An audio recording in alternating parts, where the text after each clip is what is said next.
Good evening, everyone. I'm Mark Goyner Jr., and it is good to have you join me on House and Home. Tonight on the show, we have the following lined up. Starting off with home habits, followed by Medi-chat. Then we have the second part of Healthy Living with Mila and Brian Bell showcasing their washing machine products. And for the People and Places segment, we take a look at the Mosby Arts Theatre structure. Well, to start off tonight, we have a special for you viewers for the episode of Home Habits. Good evening and welcome to Home Habits. On tonight's show, I'll be showing you on how to prep a simple egg and ham sandwich in the microwave.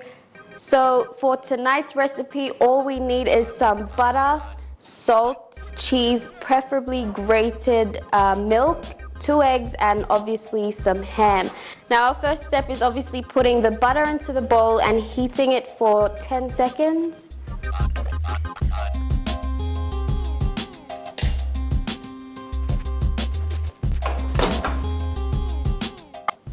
So once the butter is melted, the second step now is to put the rest of the ingredients in, which is the eggs. Now what I like to do is whisk the eggs when they're all mixed together. You can either use a fork or a whisker, whatever you prefer. Now obviously you whisk the eggs until it's nice and smooth and it's all blended in. Now I'm going to place the cheese into the bowl.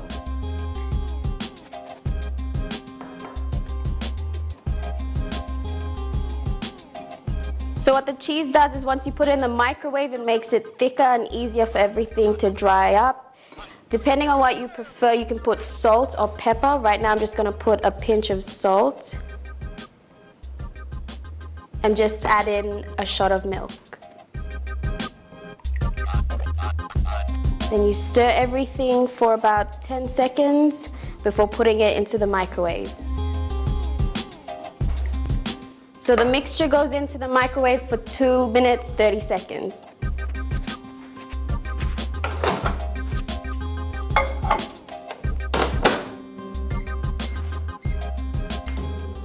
So while the ingredients are in the microwave for 2 minutes, 30 seconds, what you can do is just prep the scone. Now, depending on what you like, you can put butter in it or not, but I'm just gonna cut the scones while waiting.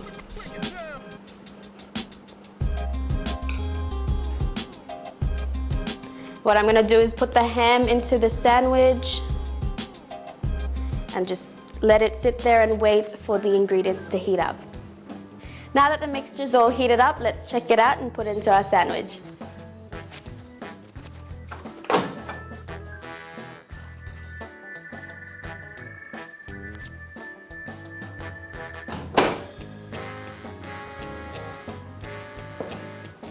So this is what the finished product looks like. Obviously all the cheese has melted and it looks ready to go. You just have to be careful because it's really hot. So use a fork or whatever you prefer. Just get the edges out.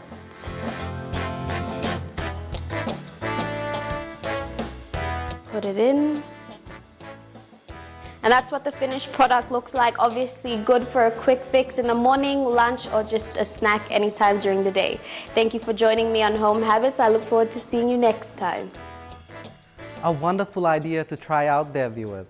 We'll go for our first break and be back with more on House and Home.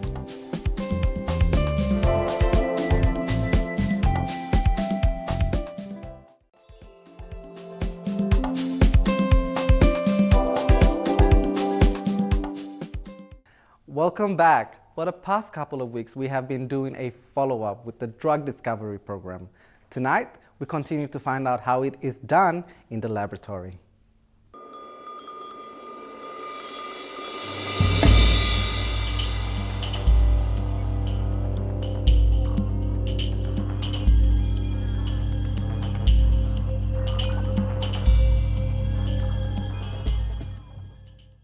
One of the interests for our lab is actually working with traditional medicinal plants.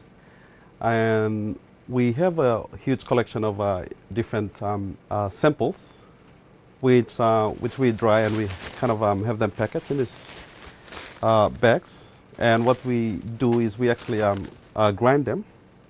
And after grinding, we solvent extract using alcohol. So what the alcohol does is actually it it extracts all the important chemicals out of the plants, and this is now tested against the different antibacterial strains. My name's Ipunesa Steven. I'm from Million Bay, yes, and I'm a master's student here at the lab. Yeah, so my master's program is based on studying microorganisms, but more specifically endophytic actinomycetes. So these are bacteria that live within tissues of plants. Yeah, so I study the different types of actinomycetes, and I try to harvest secondary metabolites which I could study for new molecules or lead compounds for drug discovery. I always actually have this very curious mind, and I don't like to do routine things. So I wanted to try something new, and I was also very intrigued by the microbial world, like how the microbial world affects the real world. So then I came across drug discovery from microorganisms. So they're very exciting. So yeah, like after getting to all this is where I found what I really enjoy doing, and what I could actually connect with the microbial world. It's just microorganisms living within tissues of plants, and for my particular project, I'm studying mangroves. Yeah, so like we with the hypothesis that there's this relationship between microorganisms and plants. So how do they benefit each other? So the hypothesis is that the plant hosts the microorganisms, and the microorganisms have a place to live. In return, the microorganisms produce chemicals where the plants can use to survive stressful environments. So when I looked around and then noticed mangroves, you ask questions like, how does a mangrove survive in high levels of salt? Even can grow in very stressful environments. It can also grow submerged in water. Then the argument is that these microorganisms help the plant to regulate intakes of salt and water, so they can survive in stressful environments. With the approach to studying endophytic actinomycetes, there's a range of factors you could use, like say for example traditional medicine. You could see what type of mangroves is used in terms of traditional medicine, or also you can see how one particular species or several species of mangroves can survive in like stressful environments. But generally all mangroves survive in like harsh environments, like high levels of salt. And so to start off with, you could just pick out any mangroves and search for microorganisms within it. The argument is that they all can survive in the high levels of salt area and even grow in. For our lab, the approach is to extract like compounds, or they're called secondary metabolites. These are groups of compounds plants or microorganisms produce. Yeah, so my approach is because we at the moment have 4 strains of bacteria in the lab. So our screening protocols are focused towards these four bacteria, pathogenic bacteria, meaning they cause infections and sickness. Yeah. The 4 bacteria, so 4 strains of bacteria we have in the lab are E. coli, Bacillus subtilis, Staph aureus, and Pseudomonas aeruginosa. Like generally these pathogens cause like skin infections or respiratory tract infections, like this your airways or diarrhea. Yeah. So we use those 4 bacteria as a lead microorganism to test our compounds against. So, but the approach is we just harvest secondary metabolites from the actinomycetes, and then we screen them against these 4 bacteria. And if they show any activity, then this indicates that they are lead compounds that could be used for further studies towards drug discovery. Like with the studies that I'm doing and with I'm sure my colleagues are doing the same things. Like it's a fairly new field of study in PNG, and normally we don't get to appreciate, what the microbial world does for us in real life. But with the studies that I'm doing, and like I've just isolated a handful of actinomycetes from like 3 mangrove species. That in itself already tells me the diversity of microorganisms and actinomycetes in this case. So if you take a look at PNG's biodiversity, you can already calculate the immense diversity and potential that PNG has to offer in terms of drug discovery and new microorganisms for drug discovery. My sample collection is based in Butles Bay. That's towards Lolowata and Motupore. So just before you go to the jetty to head off to Motupore, the whole patch of mangroves is where I collect my samples for my studies. So what you can see is these are the actinomycetes that I've been talking about. So they're all grown and established on the agar plate. So what happens is that I take a piece of the actinomycetes, so microorganisms, and then put it in here. This is it's a broth. It's just like a soup with the whole nutrients. So what happens is the microorganism, the bacteria feeds on the nutrients in the broth, and while it's feeding, it's extracting secondary metabolites, and the secondary metabolites are the ones that we're interested in. Yeah. So plants or microorganisms produce 2 sets of compounds. Like primary metabolites are for their basic needs. Secondary metabolites are for their like survival and defense mechanisms, and those are the ones that we're interested. So when they release the secondary metabolites, we leave them grow for like 4 to 6 weeks. So as you can see here, this is an example of what happens like after several weeks. You can see the color has gone dark, meaning that it has released secondary metabolites. So after this, we will extract the secondary metabolites, dry down, and then those are crude compounds ready to test against the pathogenic bacteria. These are a whole range of actinomycetes. These are the actinomycetes that I've isolated from mangrove tissues from Butles Bay as part of my master's program. So if you can see, they're very different and quite diverse, nice looking. So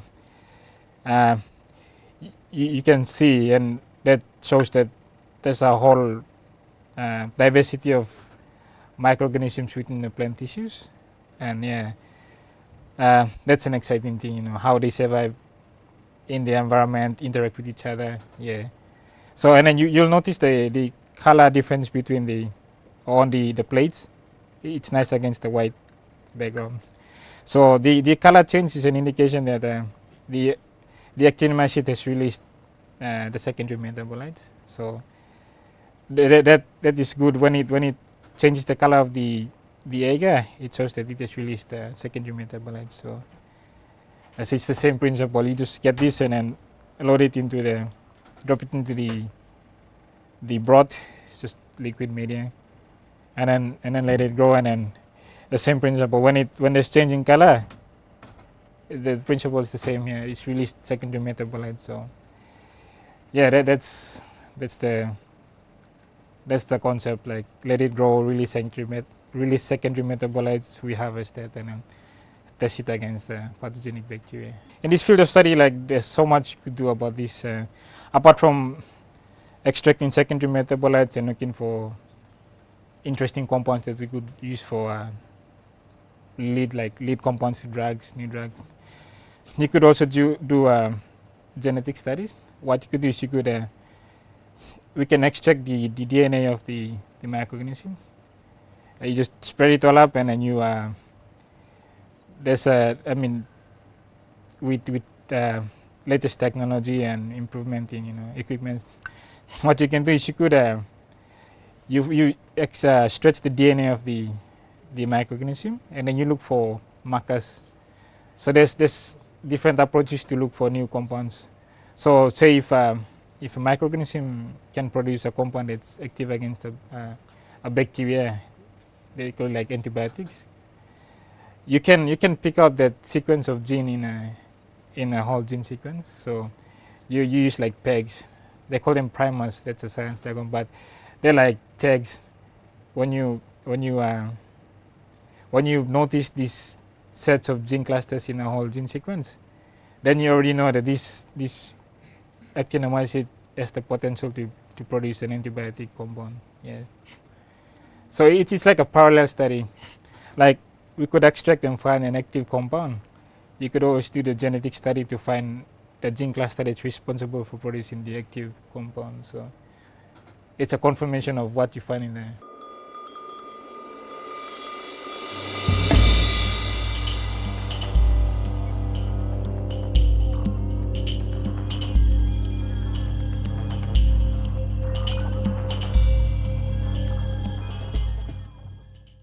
That was very educational, watching the researchers take us through what they do at the laboratory.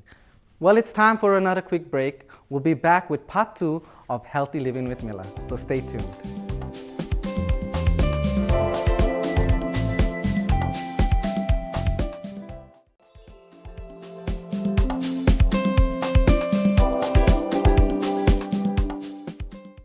Last week, Mila touched on part 1 of the topic, eating healthy.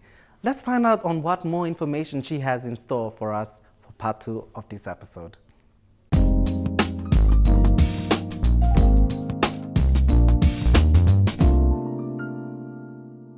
Vitamins and minerals, they are organic compounds that is highly used by the body to function properly. Now, in the vitamin, there are two types of vitamin, a fat-soluble vitamins and also a water-soluble vitamins.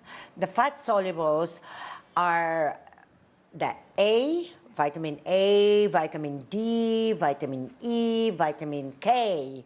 So if you want to remember that the fat-soluble vitamins that only needs to be taken so minimal with the doctor's advice, I'll tell you, there is vitamins, in short, is called ADEK or ADEK. Okay. Why? Vitamin A, D, E, K. Okay. Okay? Yes. Now, why it should be minimal to take, and also it needs to have an assistance from the doctor, so monitoring by the doctor, because this type of vitamins are only needed by the body when the body could not get sustain or could not get from other vitamins and minerals and other components of nutrients. Why? Because ADEK, fat-soluble vitamins, when you ingest it, they just stay where the fat places in our body, or what they call it, an adipose fat. Okay? And especially on our skin. And that could hardly be metabolized. So we only need to take it very, very seldom. Okay. The next one is the water-soluble vitamins. We need to take it every day. It easily replenished by the body. It easily excreted by the body. Yes. Number one of that, the vitamins under this are the beta vitamin B complex. You know the Berocca? Berocca? Yes. You know Berocca? Okay, the Berocca, it has a vitamin B complex. It has a vitamin B1, B2, B3, B6, B9, B12. Okay. The 6 components of All vitamin of them B. are in the Berocca. All of them in the Berocca. Okay. Okay. Now, you have to take that every day if possible. Why? Because by the end of the day, you take it in the morning, by the end of the day, it excreted into your body. It doesn't stay into your body. That's the reason why they are called water-soluble vitamins, exactly the same as the vitamin C. That's the reason why our parents, our grandparents they were saying, drink your lemon juice, eat your orange and all those citrus fruit. Why? Because it doesn't stay in our body, wherein our body needs that in our daily life, in our daily activities. Okay. Yes. And vitamin D, I'm very curious about that. Where do we get vitamin D from? Vitamin D is from the solar system. Oh, The UV rays from the sun. the sun. Yes. Could you please tell us why water is important? Water is important. 2/3 of our body is composed of water. Our body needs water for our brain to function.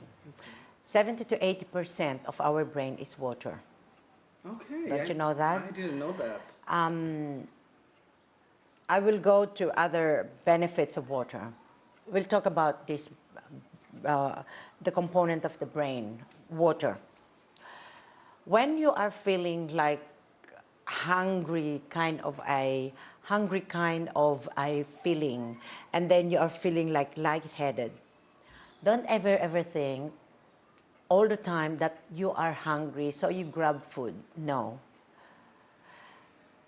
And also when you are doing things that your brain is used so much, and you are feeling like lightheaded, you are feeling like throwing up because the brain is functioning so much, used so much. I get that a lot. Okay, don't ever think that because your brain is tired. No, your brain is lacking of water. Oh. So the best thing that you can do when you are working or doing anything at home, especially in the office, or people in the garden, okay, please always have an available water on your side, because it will help you. Number 2, don't you ever realize that water is the one that transports the nourishment around our body? Why? Because the blood, don't tell me the blood is just red. I don't know about that. Okay. The blood has 60 to 80% content of water. Water. Yes. Whoa.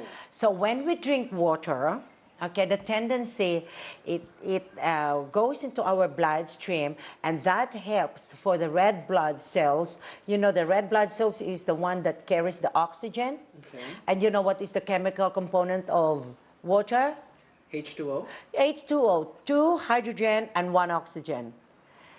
And if we drink water, we are helping the red blood cell to carry more oxygen around our body, and that makes our body more functional, right? Yeah, it makes sense. Okay, that makes sense. Yes. Number 3, okay, our muscles.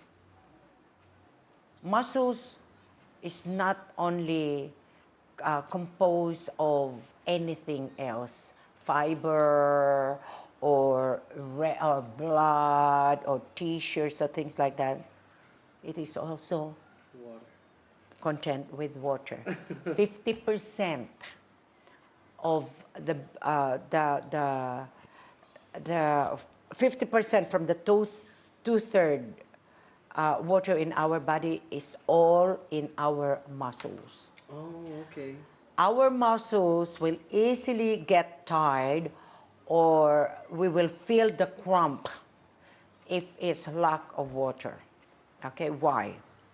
Because the water will transport the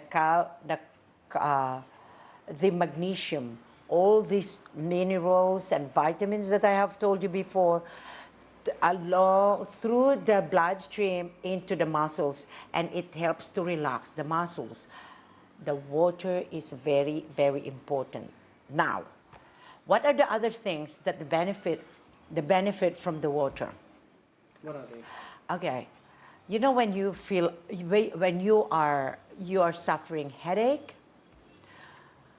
don't ever think to grab, don't think at once to grab a medicine. Think to grab water. Water can prevent and cure headaches. These are the tension headaches. Tension headaches because of the the too much sun, or we are dehydrated, lack of sleep, okay, drink water. Pressure and all that? Yes, pressure, all those things, water could help. Okay. Okay, always have to think that water, plain water, is a miracle. And how much can we take? That's a good question. How much water the body requires? Yes, how much does it need? Yes. Medically speaking, the body needs 1 liter, which is 4 cups. 4 of this every 25 kilograms in our body. Approximately, if you are about 50 kilograms, you need 2 liters of water a day. Those athletic, sports people, people who are active, they need more than 2 liters a day. Why? It is because when they are exercising for more than 30 minutes, they are already losing 1.5 liters from the sweat, Okay. from urine, from any parts of the body that excretes, okay? So they need to double the intake of water. Yes. Yep. So Mark, that's the one. Water. Water. So now I know the importance of water. Yes, instead of a fizzy drink, Yes. water. Instead of fizzy drinks and alcohol, please take water. And it's not only that, it is the cheapest one for you Yes. to have a healthy life, a healthy body. And it's the cheapest one sold in stores as well. Exactly. Yes. You don't need to go to the store. You just go and get a container from your house, fill it up. It's cheaper. Okay. Okay. And this concludes this week's episode. Stay tuned for more health and fitness talk with Mila next week. Yes. And Mila, I am sure our viewers are really thirsty. So why don't you just get up and go get yourself some cold water to drink? That's right. And we should do. And we are going to say cheers, Cheers. for a healthy eating this week, this year. Televiewers, if you have any questions in regards of this healthy eating, and especially those who are suffering from health illnesses, I am very much happy to assist you guys to know more of what food that requires or you need to know for your health. You can Google us on www.mtv.com.pg. Leave your questions there and also your email address, and we will get back to you. That's our date.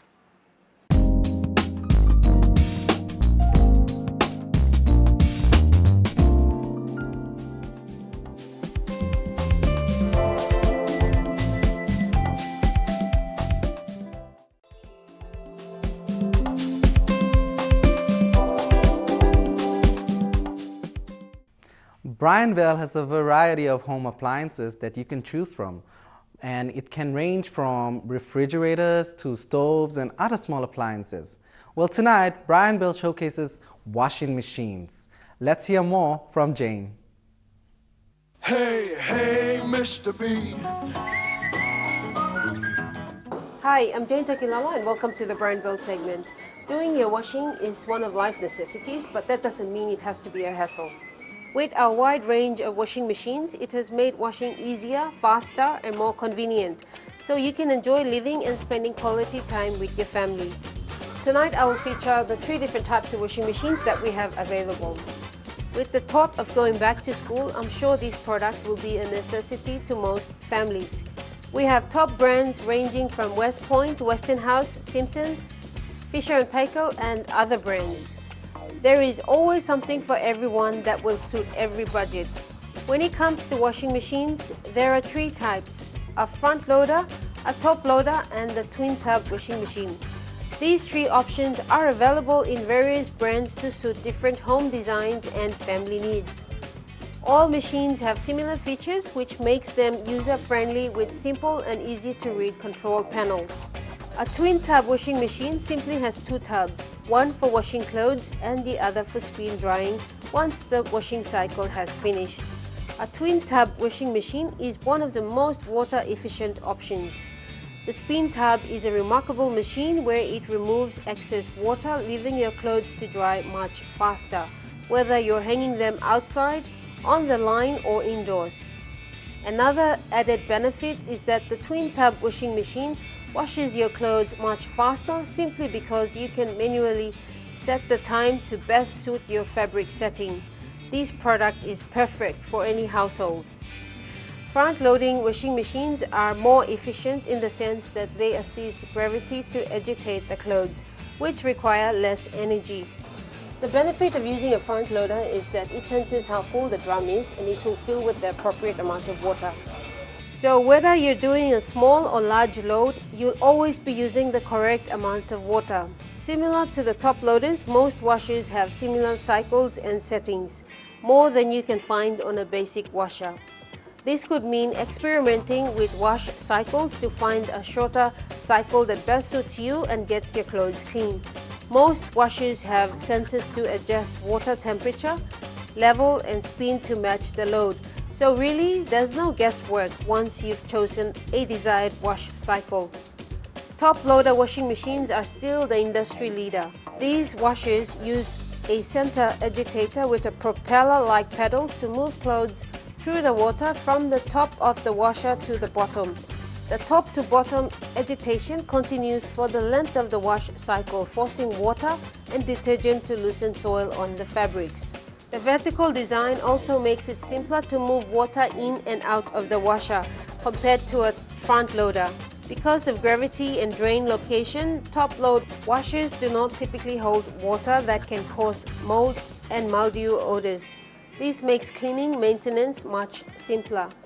Apart from the featured items, we have products that would complement your washing machines, such as this ironing board and iron. We have irons of various brands and sizes that are suitable for both domestic and industrial use.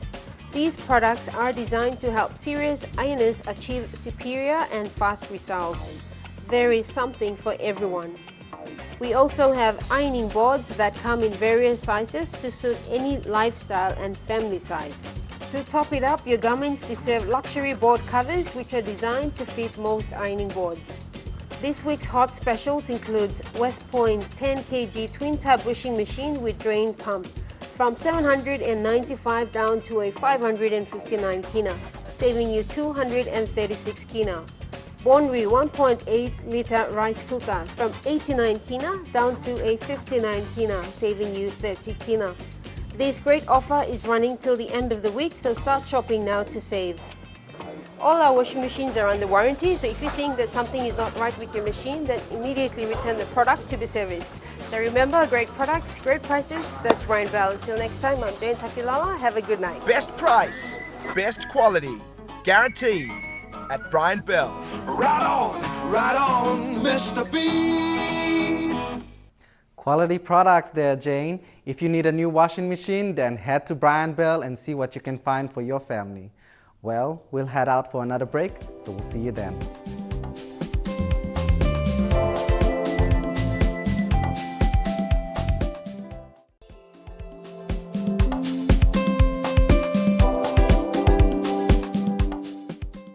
For the People and Places segment, we take a look at how and why the Mosby Arts Theatre was set up.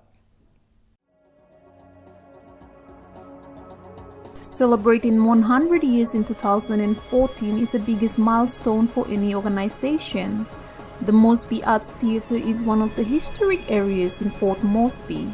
The Arts Theatre has seen many people come and gone, producing some of Papua New Guinean talents. The Mosby Arts Theatre is situated behind the National Parliament in Waigani. It has provided a range of cultural activities since the 1914. The theatre was officially opened in 1974 and has focused on bringing live theatre to the public. Inside of the theatre are custom-built theatre seats that can seat approximately 156 people. The Mosby Arts Theatre has staged major productions every year as well as smaller productions. Rumor has it that the current 2014 Vocal Fusion winner, Jacob Ilave, in his early years took part in some of the productions held here by his former school. The theatre is looked after by volunteers who have a passion for performing. The Haus and Home crew were given a tour of the facility. The control room for lighting and sound is located right behind the dimly lit audience seats. The team in the control room controls the lighting on and off stage, including the sound system. There are stage crews who handle the stage curtains and stage drops whenever there is a production staged. Behind the stage are brightly lit rooms with mirrors and chairs for the performers to prepare themselves for the event. Outside the theatre, there are monthly craft markets held to support the local artists with their crafts. The theatre is run by mainly volunteers, and donations given by individuals and organizations helps with maintaining the building. For more information regarding the theatre, you can check out the Mosby Arts Theatre Facebook page or call the landline on 325-3503, or you can simply stop by.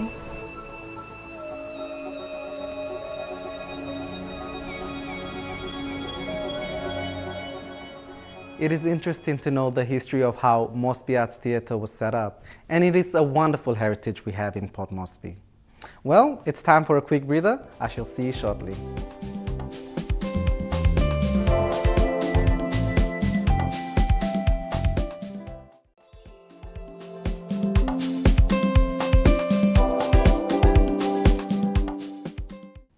This brings us to the end of the show.